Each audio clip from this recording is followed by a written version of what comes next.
తిరిగి BCN news కి స్వాగతం. ఆంధ్రప్రదేశ్ రాష్ట్రానికి జీవనాడి అయిన పోలవరం ప్రాజెక్టు ఏడాదిలోగా పూర్తి కావాల్సి ఉండగా గత ప్రభుత్వం వచ్చిన వెంటనే ప్రాజెక్టు పనులను అస్తవ్యస్తం చేసి 10 ఏళ్లు వెనక్కి నెట్టిందని రాష్ట్ర జలవనరుల శాఖ మంత్రి నిమ్మల రామానాయుడు ఆరోపించారు.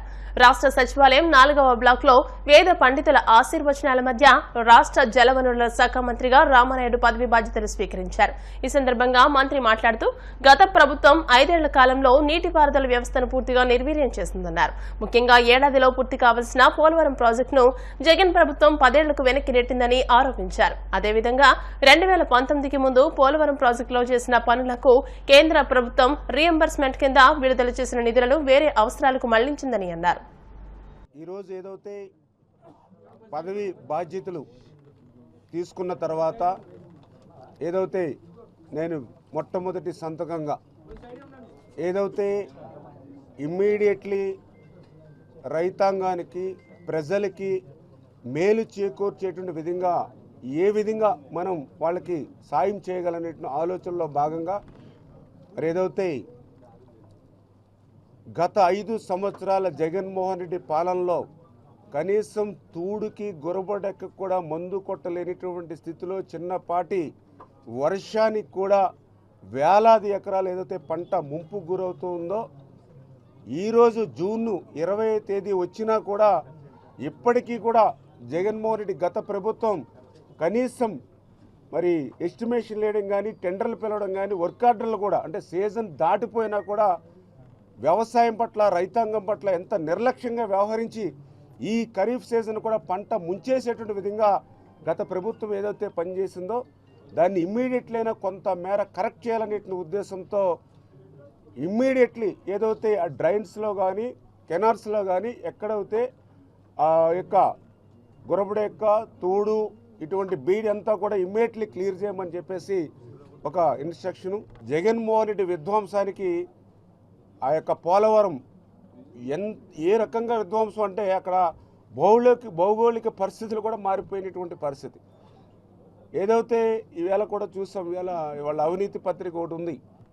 ఏదైతే జలశక్తి మిషన్ సంబంధించి వాళ్ళు కూడా మీకు వార్నింగ్ అంటే ఏదైతే లెటర్ కూడా ఇచ్చారు, హెచ్చరిక. ఇట్లా ఏజెన్సీని పనిచేసేటువంటి ఏజెన్సీని మార్చుకుంటే రేపు ఆ పనిలో ఏదైనా ఇబ్బంది వస్తే, నాణ్యతలో ఏదైనా ఇబ్బంది వస్తే ఎవరు బాధ్యత వహిస్తారు? 2 ఏజెన్సీలకు మీరు వర్క్ ఇస్తే 5 ఇయర్స్ది వెనక్కి నెట్టేసిన 5 ఇయర్స్ మళ్ళీ ఇప్పుడు 5 ఇయర్స్ అంటే దగ్గర 10 సంవత్సరాల పని మళ్ళీ మేము ఒక 5 సంవత్సరాల్లో చేసేటువంటి పరిస్థితి ఉంది.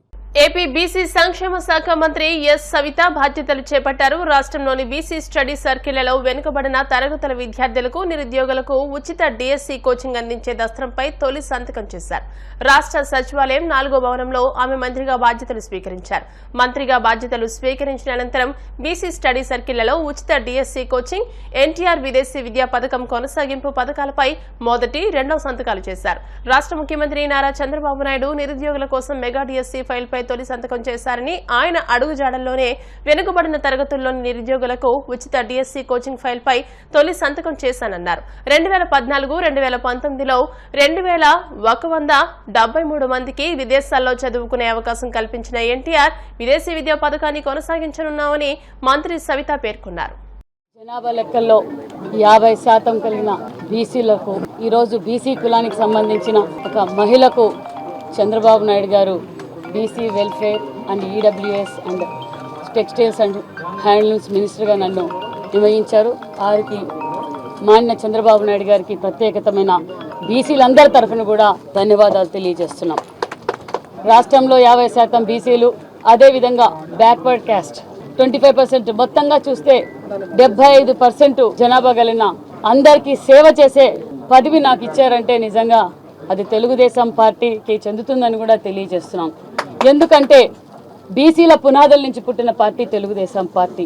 అన్న ఎన్టీఆర్ గారు పార్టీ పెట్టినప్పుడు బీసీలు బడుగు బలహీన వర్గాలు అందరూ బాగుండాలని ఉద్దేశంతోనే, గొప్ప సంకల్పంతోనే అన్న నందమూరి తారక రామారావు గారు తెలుగుదేశం పార్టీ పెట్టిన తర్వాతే బడుగు బలహీన వర్గాలు అన్ని రంగాల్లోనూ ఈరోజు ఉన్నారు అంటే అది మన పార్టీ తెలుగుదేశం అధినేత మన నిర్మాత నందమూరి తారక రామారావు గారికి చెందుతుందని తెలియజేస్తున్నాం. గతంలో కూడా రాష్ట్రం విడిపోయి 16 లక్షల అప్పుల్లో ఉన్నప్పుడు కూడా కూర్చోవడానికి కుర్చీ కూడా లేని పరిస్థితిలో కూడా చంద్రబాబు నాయుడు గారు ముఖ్యమంత్రిగా తొలి ముఖ్యమంత్రి అయినప్పుడు కూడా బీసీలకు పెద్దపీట వేసిన పార్టీ మన తెలుగుదేశం పార్టీ. అది చంద్రబాబు నాయుడు గారు అని చెప్పాలి. ఎందుకంటే గతంలో ఒక పక్క రాష్ట్రం విడిపోయినా, అప్పుల్లో ఉన్న రాష్ట్రాన్ని అన్ని రంగాల్ని ముందుకు తీసుకుపోవాలని విజనరీ లీడర్ మన చంద్రబాబు నాయుడు గారు బీసీలకు పెద్దపీట వేస్తున్నారు. అదేవిధంగా 14 నుంచి 19లో చేసిన అభివృద్ధి కనిపిస్తుందే తప్ప 19 నుంచి 24లో చేసిన అభివృద్ధి శూన్యం. బీసీల దోహి ఎవరంటే జగన్మోహన్ రెడ్డి గారు అని చెప్పాలి. 2019లో ఒక్క అవకాశం అని చెప్పి బడుగు బడిన వర్గాల జీవితాలతో ఆడుకున్న పార్టీ ఏదంటే వైసీపీ పార్టీ అని చెప్పాలి. 2014లో రాష్ట్రం విడిపోయినప్పుడు బీసీ రెసిడెన్షియల్ స్కూల్స్ 32 మాత్రమే ఉండేటివి. చంద్రబాబు నాయుడు గారు నవ్యాంధ్ర తొలి ఆంధ్రప్రదేశ్కి ముఖ్యమంత్రి అయినాక 72 కాలేజీలు ఎక్కువగా అంటే మరీ తెచ్చారు. అంటే 106 కాలేజీలకు పెంచిన ఘనత తెలుగుదేశం పార్టీది. అదేవిధంగా బీసీ కార్పొరేషన్లు కావచ్చు, బీసీ కమిషన్ కావచ్చు, బీసీలకు అన్ని రంగాల్లోనూ అన్ని విధాలుగా చేదోడు వాదోడుగా ఉండి బీసీలను అభివృద్ధి బాటలో తీసుకుపోయిన నాయకులు చంద్రబాబు నాయుడు గారు, తెలుగుదేశం పార్టీ. నెల్లూరులో ఘోర అగ్ని ప్రమాదం చోటు చేసుకుంది. 14 ఇళ్లు అగ్నికి ఆహుతవగా నాగలక్ష్మి అనే 12 ఏళ్ల దివ్యాంగురాలు మంటల్లో సజీవ దహనమైంది. అగ్ని ప్రమాద ఘటనపై స్పందించిన నెల్లూరు నగర ఎమ్మెల్యే మంత్రి డాక్టర్ పి నారాయణ బాధిత కుటుంబాలకు తక్షణ ఆర్థిక సాయం అందించాలని, అధికారులు వెంటనే ఘటనా స్థలానికి వెళ్లి బాధితులను ఆదుకోవాలని, ప్రభుత్వం అండగా ఉంటుందని హామీ ఇచ్చారు.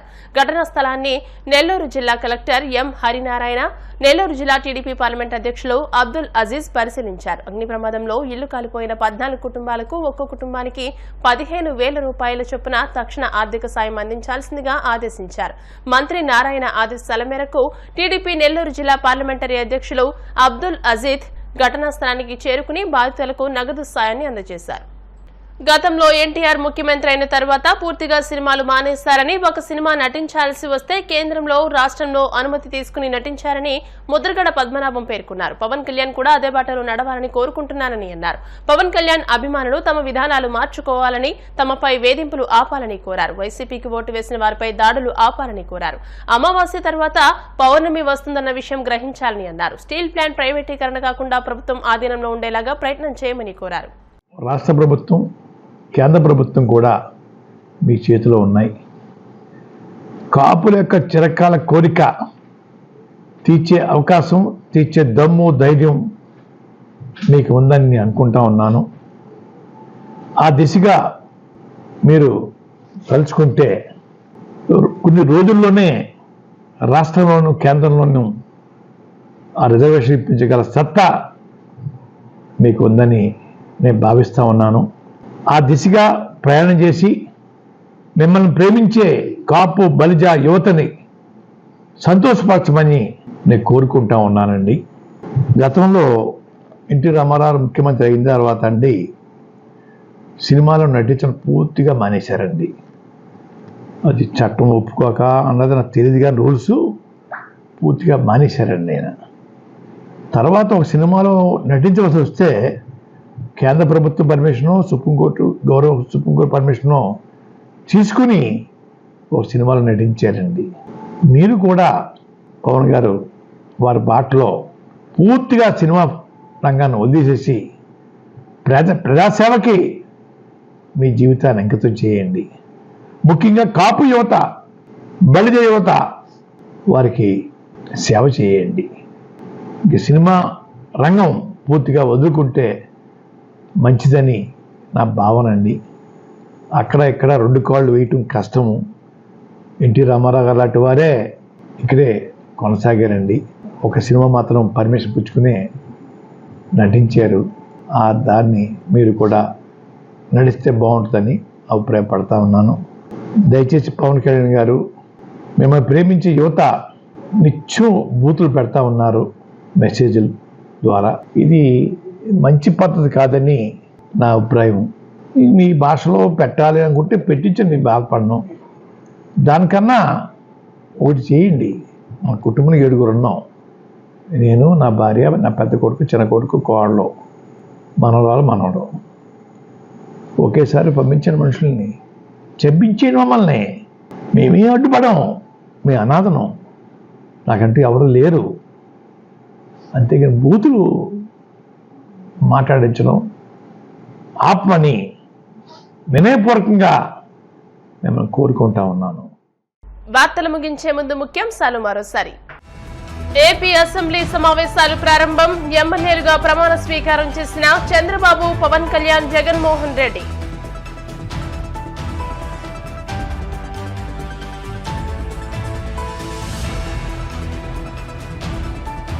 వైసీపీ నేతలకు మాజీ సీఎం జగన్మోహన్ రెడ్డి దిశానిర్దేశం. ఏపీ ఫలితాలు శకుని పాచికల మాయలా ఉందంటూ వ్యాఖ్య.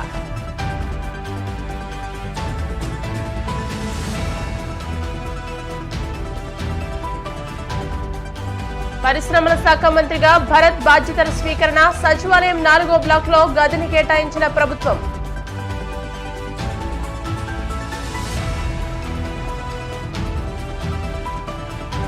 ఎన్టీఆర్ ముఖ్యమంత్రి అయ్యాక సినిమాలకు కేంద్రం అనుమతి తీసుకున్నారు. పవన్ కూడా అదే బాటలో నడవాలన్న ముద్రగడ.